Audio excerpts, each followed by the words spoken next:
பேரான்புமிகு அல்லாஹ்வின் நல்லடியார்களே, நறுமை சகோதரர்களே, மனிதனுடைய இயற்கையான குணத்திலிருந்து, இயற்கையான குணம் என்றால் தவறான தப்பான வெறுக்கத்தக்க குணங்கள் இருந்து ஈமான் என்ற ஒன்று அவனை வெளியேற்றிவிடும் என்ற செய்தியினூடாக ஒரு சில தகவலை உங்களுக்கு மத்தியில் நம்ம பறைசாற்றி வருகிறோம்.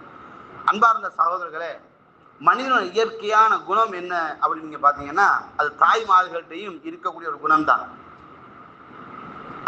அடுத்தவர்களை பார்த்து என் மகன் அவனோட நல்லா இருக்கணும் ஆசைக்கு ஒரு இயற்கையான ஒரு குணம். அந்த இயற்கையான குணம் தவறான இடத்துக்கு கொண்டு போகக்கூடாது. இன்றைக்கு அதிகமான ஆக்சிடென்ட்களை பார்க்கிறோம். அதிகமான ஆக்சிடென்ட் சின்ன வயசுலாம் திடீர்னு மரணம் பார்க்கிறோம். என்ன அந்த ஆக்சிடென்ட் இந்த ஆக்சிடென்ட் என்னன்னா, பாப்பாட்ட பணம் இருக்குது, காரை வாங்கி கொடுத்துறாரு, மோட்டர் பைக்கை வாங்கி கொடுத்துறாரு, பொலிசுக்கு லஞ்சத்தை கொடுக்குறாரு, என் மகனை மட்டும் பிடிக்க கூடாது அப்படின்னு அவனுக்கு ஆர்டர் கூட போட்டுக்கிறாரு. நடக்குதா இல்லையா? உலகத்துல நடக்கிறத நான் சொல்லிட்டு இருக்கிறேன். கடைசியில பார்த்தா மகனை சந்துக்குள்ள தூக்கிட்டு போறது. இதுக்குதான் இஸ்லாம் வரையறை செய்து, உன் குழந்தையை மார்க்கத்தோடு வளர்த்துக்க, உன்னை மார்க்கத்தோடு ஆளாக்கிக்க.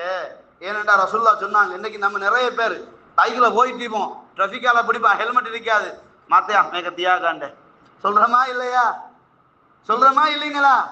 நிறைய இடங்கள்ல ஹெல்மெட் போட மாட்டான். அவன் பிடிச்சவன இல்ல உனக்கு கோட்ஸ் போட போறேன்னு சொன்னா மாத்தியா அப்படின்னு பேசி தூக்கி கொடுத்துட்டு வைக்கிறது. நடக்குதா இல்லையா? இப்ப என்னமோ கொஞ்சம் அப்படி அந்த வெளிப்படையாக செய்யக்கூடாது, செஞ்சா அவங்கள ஜொப்பு வைத்திரும் என்பதுல நிறைய பேர் கொஞ்சம் நினைச்சாங்க அந்த பெட்ரோல் சீட்டை கொடுத்துட்டு போன்றது, அந்த கடையில கொடுத்துட்டு போன்றது, இப்படி எல்லாம் நடக்குது. சரிங்களா? ரசூலுல்லாஹ் சொன்னார்கள், லஅனல்லாஹு ராசிய வல் முர்தஷிய வர்ராயிஷ். லஞ்சம் கொடுப்பவன் லஞ்சம் எடுப்பவனுக்கு அல்லாஹ்வுடைய சாபம் நிச்சயம் வேண்டாங்க. யோசித்து பாருங்கள். லஞ்சத்தை கொடுத்துட்டு நீ போற, வர்ற கார்காரன் தட்டி விட்டான், உசுறு போச்சுது, நீ கடைசியா செய்த செயல் அல்லாஹ்வுடைய சாபத்துக்கான ஒரு செயல். இன்னமல் அமாலு பில் ஹவாத்திம், இன்னமல் அமாலு பில் ஹவாத்திம். நீ கடைசியாக எந்த செயலை செய்தாயோ அதற்குத்தான் சுவர்க்க நரகம் தீர்மானிக்கப்படும். நஅூது பில்லாஹ். லஞ்சம் எதுக்கியா நீ கொடுக்கிற? என்னையும் பிடிக்கதான் செய்யறான், எடுத்து எழுதி கோட்ஸுக்குன்னு விட்டுருவேன், எழுது ஃபைன் எழுதி தான், என் தப்பு, எழுது ஃபைன, நான் உனக்கு தர்ற காசை அரசாங்கத்தை கட்டிட்டு போய்த்துருவேன். அரசாங்கத்தை கட்டுறது என்பது என் தவறை ஏற்றுக்கொண்டாச்சு, காசை கட்ட போயிட்டே இருக்கிறேன். அது அரசாங்கத்தை நியதி. எதுக்கு லஞ்சம் கொடுக்கிற? எதுக்கு லஞ்சம் கொடுக்கிற? நீ லஞ்சம் கொடுக்கறதுனால நீ நல்லவன் அர்த்தமா? உன் ஊரையே நீ நாசமாக்குறன்னு அர்த்தம். நீ கொடுக்கிற ஒரு ரூபா லஞ்சம் உன் கிராமத்து மக்களை கெட்டவனாக காட்டி கொடுக்கிறது. யோசித்து பாருங்க உறவுகளே. அப்ப அதனால இஸ்லாம் கெட்ட பண்புல நீங்களை வெளியேற்றுகிறது. லஞ்சம் எடுப்பவன் லஞ்சம் கொடுப்பவன் எல்லாம் அல்லாஹ் சபிக்காம விட மாட்டான். ஒரே விஷயத்தை சொல்றேன், கேட்டுக்கங்க. இந்த நகரத்துல, இந்த ஊர்ல பாடசாலை மாணவர்கள் தொடக்கம் இந்த ஐஸ் என்ற பழக்கத்தை கொடுக்கக்கூடிய பாவிகளே, மரணம் என்ற ஒன்று உங்களை சென்றடையும். மரணம் என்ற ஒன்றை நீங்க சந்திக்க வேண்டி வரும். அது உன்னை நேரடியாக வந்து உன் குரலையை பிடிக்கும். அப்போது உன் ஐஸை வித்தவன் நீயும், உன்னோடு ஜால்ரா அடித்த உன்னுடைய நண்பர்களும் உன்னை பாதுகாக்க மாட்டார்கள். அல்லாஹ் மலக்கிடம் சொல்லக்கூடிய வார்த்தை என்ன தெரியுமா? உயிரை கேட்டு எடு, தரம் மறுப்பான். ஏன்?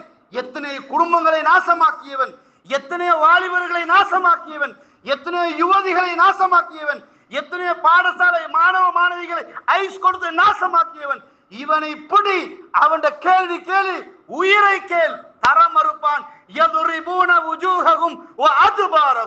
அவன் உயிரெடுக்கும் நேரத்தில் முகத்திலும் முதுகிலும் அடித்து அந்த உயிரை பிடுங்கி எடுப்பார்கள்.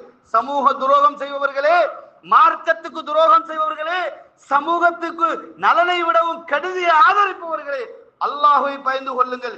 இஸ்லாம் உணர்வு ரீதியாக நம்மை திருத்திய ஒரு மார்க்கம். இஸ்லாம் உணர்வு ரீதியாக மாற்றிய மார்க்கம். சஹாபாக்கள் யார்? சண்டை பிடித்தாலும் எதிரையும் மண்டையோட்டு சாராயம் குடித்தவர்கள் சஹாபாக்கள். அல்லாஹ் இஜ்தனிபு, சாராயத்தை விடுங்கள் என்ற பொழுது மதீனா நகரமே சாராயாக ஆற ஓடிய வம்சாவளியில் வந்த நாம் ஐஸ் விக்கிறோமே, அதை கண்ணும் காணாமல் போகிறோமே, சமூக துரோகிகளாக வாழ்கிறோமே. இஸ்லாம் மாற்றிய சமூகம் இதுவா? இஸ்லாம் புடம் போட்ட சமூகம் இதுவா? இஸ்லாம் மாற்றி அமைத்த அந்த உன்னத சமூகத்தை பின்தொடரக்கூடியவர்கள் நாங்களா என்ற கேள்விதான் அதிகமாக இருக்கு. நஊது பில்லாஹி மின்ஹா. எனவே அன்பார்ந்த இஸ்லாமிய உறவுகளே, இஸ்லாம் உணர்வு ரீதியான விடயங்களை சொல்லி மனிதனாக மாற்றிய ஒரு மார்க்கம், மனிதனாக புடம் போட்ட மார்க்கம். அல்லாஹ் உன்னை கொண்டு ஒருத்தனுக்கு ஹிதாயத்தை வழங்குகிறானாக இருந்தால் நீ சுவர்க்கத்துக்கான மிகப்பெரிய ஒரு விதையை விதைத்து விட்டாய் உலகத்தில். உன்னால் ஒருத்தன் கெடுக்கப்பட்டால் உன்னை நரகத்துக்கு ஆக்குவதற்கும் அதுக்கு சாட்சி சொல்வதற்கும் இந்த மக்களை உருவாக்கி விட்டாய். எனவே உங்களில் யாராவது ஒருத்தன் இந்த தவறை, இந்த தப்பை, இந்த போதை வஸ்தை, இந்த தவறான காரியத்தை இந்த சமூகத்தில் கொண்டு வருவனாக இருந்தால், தலைவர்களே, நிர்வாகிகளே, சமூக பொறுப்பாளர்களே, அல்லாஹ்வுடைய தூதர் சொன்னார்கள், ஐயுமா அம்ரின், எந்த ஒரு அடியானுக்காச்சும் அல்லாஹ் சமூகத்தை வழிநடத்தும் பொறுப்பை கொடுத்து அதில் அவன் கவனஈனமாக இருந்தால் லம் யரிஹ ராயிஹத்தல் ஜன்னah, தலைவனுக்கு, அந்த நிர்வாகிக்கு சுவர்க்க நறுமணம் ஹராம் என்றார்கள் அல்லாஹ்வுடைய தூதர். கவனமாக இருந்து கொள்ளுங்கள். எனவே உணர்வு ரீதியான தவறான சிந்தனை கொண்ட மக்களை மாற்றிய உன்னதமான மார்க்கம் இஸ்லாம். அதில் இருந்து கொண்டு சமூக துரோகத்தையும் இந்த நாட்டுக்கான துரோகத்தையும் செய்து விடாதீர்கள். நாடு சொல்கிறது நாங்கள் போதையற்ற சமூகத்தை உருவாக்குவோம், லஞ்சமற்ற சமூகத்தை உருவாக்குவோம் என்று. நாடு சொல்லும் போது ஒரு முஸ்லிம் அதற்கு தான் கட்டுப்படுவானே தவிர 100 ரூபாய் காசு கூட கிடைக்குது என்று காசுக்கு பின்னால போக மாட்டான். ஏனென்றால் ஒரு முஸ்லிம் அநியாயம் செய்ய மாட்டான், ஒரு முஸ்லிம் அமானித மோசடி செய்ய மாட்டான். ஒரு தலைவன் உங்களுக்கு ஒரு கட்டளையை இட்டால் அதுக்கு கட்டுப்படுவது எங்கள் கடமை என்பதை இஸ்லாம் சொல்லி தந்திருக்கிறது. எனவே மார்க்கத்துக்கு முரணில்லாத எந்த சட்டமாக இருந்தாலும் நாங்கள் நாட்டுக்கு கட்டுப்படுவோம் என்பது இஸ்லாமிய உணர்வு. அந்த இஸ்லாமிய உணர்வோடு வாழக்கூடிய நாம், நமது ஊரில் எவனாவது இந்த சமூகத்தை கெடுக்கும் துரோகமான காரியம், இந்த போதை வஸ்தை வித்தால், அவன் அண்ணனாக இருந்தாலும் சரி, தம்பியாக இருந்தாலும் சரி, ஏன் பெத்தெடுத்த தகப்பனாக இருந்தாலும் அரசாங்கத்துக்கு முன்னால் நிறுத்தி சமூக விமோசனத்துக்கு சமூகமாக மாற வேண்டும். இதைத்தான் இஸ்லாம் எங்களுக்கு வலியுறுத்துகிறது. எனவே அன்பார்ந்த இஸ்லாமிய உணர்வுகளே, உணர்வு ரீதியாக இஸ்லாம் எங்களை மாற்றி இருக்கிறது என்றால் அந்த மாற்றத்துக்கான அல் குர்ஆனை படிப்போம், அதில் இருந்து உணர்வு கொண்ட சமூகமாக மாறுவோம், கெட்ட கெட்ட பண்புகளை விட்டு நல்லவர்களாக மாறுவோம். நல்லவர் கூட்டத்தில் எல்லாம் வல்ல அல்லாஹு தஆலா நம் அனைவரும் ஒன்று சேர்ப்பானாக.